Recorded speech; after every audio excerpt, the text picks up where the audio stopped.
And to kick it off, that was Burn Baby, Garth Prentice, and the gig guide. Of course, you've got a gig coming up on Saturday night. Yes, I'm very excited. Here's your chance to do the big. I've been with the station's been doing it since you sent us the handles. I promise you that. You're wonderful. So, do you want to give us another thank push you so right much. now? Yes, please. Yeah, on Saturday night, where myself and the band is performing at the venue, which is right below Highland FM here.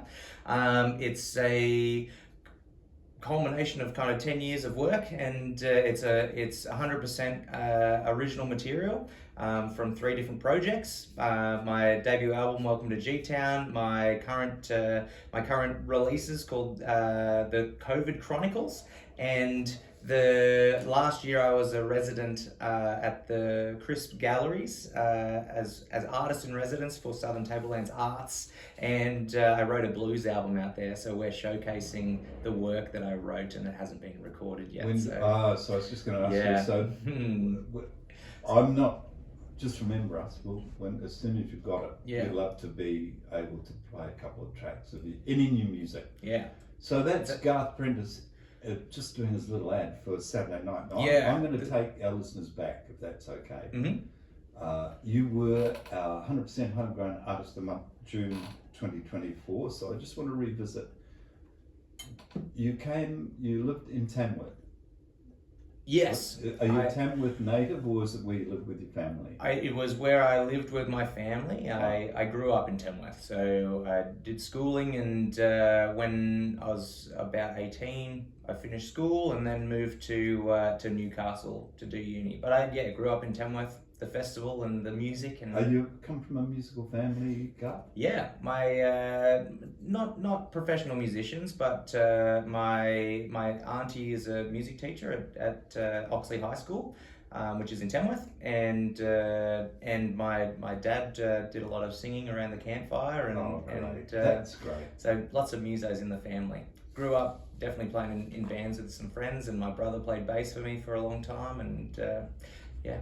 So you've got there's that nice empathy with the family of coming up with musical vibes in the family, even though, because it was part of growing up, right? Yeah. Well, it's definitely like, well, if Dad can do that, how can I do it? Why can't I? Or why can't I do it better? Yeah. Why can't I do it better? I remember I was learning a Nobody Knows You by the Eric Clapton. Nobody knows you when you're down and out. Oh, yeah, when you're down and out. Yeah.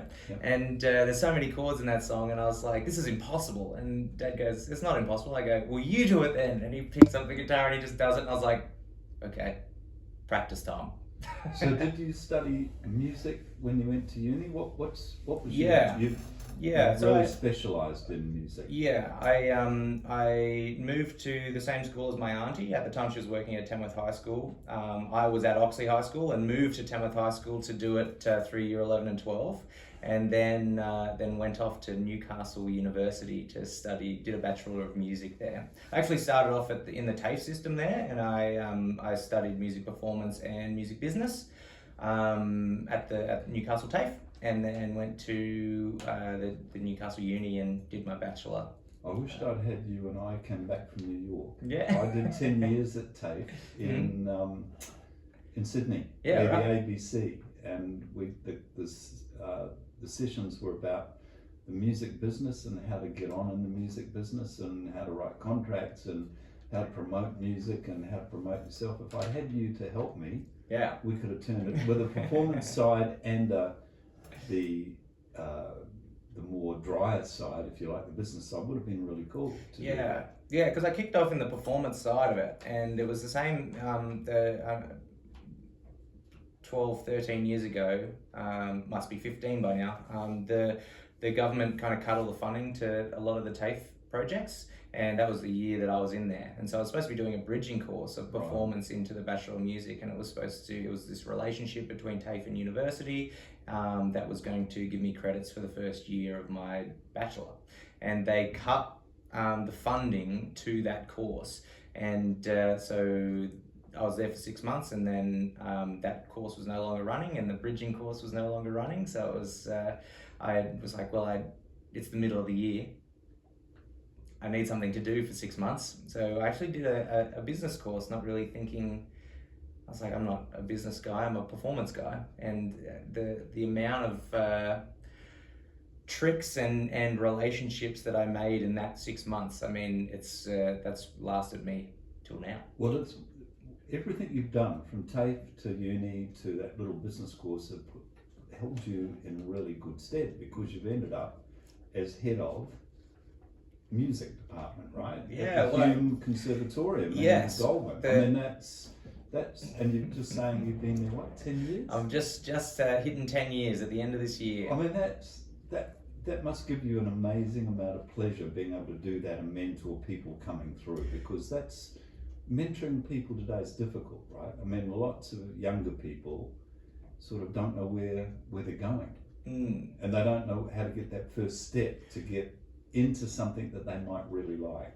Yeah, and particularly into some sort of arts venture or business or whatever, to get into that.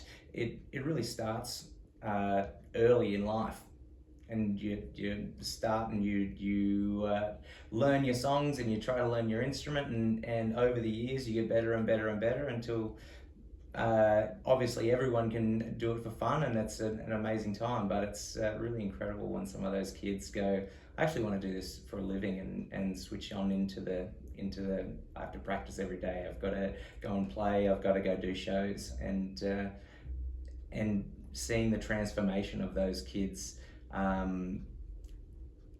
from just being a bedroom guitarist or a little infant almost, to now that I'm 10 years in, it's like I've seen lots of kids go into the music industry. It's interesting to hear a mentor say that. I mean, I know that both at TAFE, and I did 10 years at the Australian Institute of Music doing grad and undergrad lectures, and my pleasure came out of people asking me questions, and also seeing them get their degrees. Yeah. Right. I mean, I got a lot of pleasure. That gave me a lot of pleasure. I never taught ever. I've always worked in corporate, and I came back and I thought, wow, I can give something back, and I got a lot of pleasure out of it. But it's part of your nature, Garth. You're a generous person. You are. I mean, all my dealings with you, you're very generous and warm. So that must help with the mentorship because it's tough telling kids that like you can do this and practice, but the reality is once you leave the con or the school or this lesson, but the reality is it's highly competitive, and it's very difficult. So thinking about that and turning back to your music, what's the process for Garth Prentice? Because your music is a mix. I think from my experience, defining music is people put it into, like they do with life today, they put it into boxes. But music can be anything to anybody. It really is. My speech to the class at the beginning of the year was entitled, "It's all about the music." So how do you go about writing your next 2 or 3 songs as part of maybe an album a year later? What process do you go through? With the writing, yeah, there was a few questions in there, so okay. So I was wondering which direction we were going. Okay. The writing process, I mean, it's if you listen to any of my catalogue, there's quite a selection of genres on there. I mean, it's I grew up doing kind of pub rock, academic sort of stuff, and then there's obviously some country influence from living in Tamworth. And as I went through uni, I thought I was going to be a blues, funk, soul brother kind of thing. And so there's all this culmination of things going in. And I suppose it depends on the project. A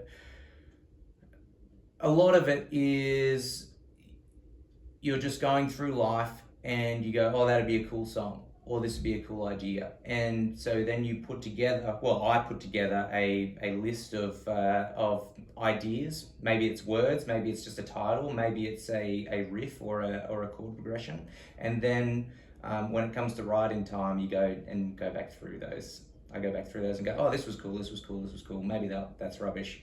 I have ideas for these things. Do you write on your own always, or is there other? Are you someone that like starts off on your own, but you have other colleagues? I mean, I know your wife is a fabulous musician. And I'm happy you can talk about. You have her name. Kiva. And Kiva. So I know Kiva. She's a bit of a local legend. I walk down the street of Bowral or Mittagong, and it's hello Kiva. Now, and I know there's a track coming up that you're going to talk about. So we can talk about Kiva. But do you isolate yourself, or you're working with other people as you grow your legacy of music? Yeah, there's stages to it, isn't there? To taking a song from the initial idea, which is just in your notebook, to then it being able to be recorded and put on a radio station. There's multiple steps in there, and the first part I do by myself. I find it really hard to work with people, which is the song. So it's the verse, the chorus, the bridges, the melody, the chord progression. The second part, which is the arrangement, I really like to do with other people. So I'll take it we'll do a gig, and we'll go, okay, I've got this new song, let's play it, see what it sounds like. And then we'll go, okay, well this needs to change. It needs to be more interesting, or there needs to be more things in it, which I can do with other people, and have done that through the whole process. And there's little bits of other people going, what about this? What about this? The last process is the recording stage, and you go to record it and you go, oh, maybe we could overdub instruments, or we could put some extra sections in. We're going to listen to a song a bit later, One Stop Conversation Shop, and it was 2 minutes 50 or something. I was like, oh, we could chuck in a little bit more. And so right in the studio, we recorded that another 20 seconds. Yeah, it's up to 3:29. Yeah. Right. So I think it was just under, it might have been 30 seconds. Right. And went this section, jam that in there, and then that was like, oh, now the song's completed. Do you record these at home, Garth? Are you one of these wonderfully talented people that you've got a little home studio? I am not that. That is not where my talents lie, unfortunately. Okay. Most of this stuff we go out to Old Binder Road. Oh, to lovely Stephen. Yes, Steve Lindsay, who's a legend. Right. Yeah. Fabulous. There's only one. I recorded one at home. It mostly is at Steve's place, but I recorded one at home. Portrait Picturesque Payalaway was recorded deep in lockdown, as my mates were not really getting any work, so I sent them out, and they did home studio recordings and sent it back, and that all just locked together like magic. Yeah. And Give Me a Reason, which we're about to listen to, the vocal and the trumpet was recorded at my house, and the rest of it was at Steve's. Well, I'm going to turn it upside down first, yeah, okay. Because I want you to talk more about Kiva and you and your relationship, for all the right reasons. But I thought maybe we should go to One Stop Conversation Shop first. Yeah. So this is One Stop Conversation Shop that Garth has just mentioned, that he had the song and then they added more. Yeah. And when I was listening to it, I said, when you sent them to me and I put them into because I'm not really good at transferring tracks, but I put them all into my iTunes. Mm-hmm. So I thought, and I do listen to the music, right? I'll always listen to it so that I can talk about it. And I was listening to it and I thought, he's not in this. It's an instrumental. Oh, this is Give Me a Reason. Oh, that's sorry. So we are right. Yeah. So which one do you want me to play? Give Me a Reason would be great. Okay, let's play Give Me a Reason, brand new, from the very talented Garth Prentice, who, we can remind you, has a gig at the venue on Saturday night underneath us in Station Street with the band. With the full band, yes, from indeed. 7 till 9. From 7 till 9, yeah. And tickets are at garthprentice.com.au. Yeah. Give Me a Reason. Actually, on Age of Reason, I think it's on Age of Reason album by John Farnham. My memory serves me correctly that I was heavily involved with. They wrote a song called Give Me a Reason as well. Really? Different song. But it's, so we don't want to get confused. This is Garth Prentice. This is the one we've got to Well, if I could sing like John Farnham, we might Oh, get. you know, everybody's different, Garth. Yeah, that's you right. know, I think when people say I want to be like that, Mhm. you have to be. I think musicians have to be themselves Mhm. because And interpretation. it takes so long to find that. Correct. It's, yeah, and it feels like we're. But it's about the song, isn't it? You know, a good song is always going to be a good song, and people interpret it differently.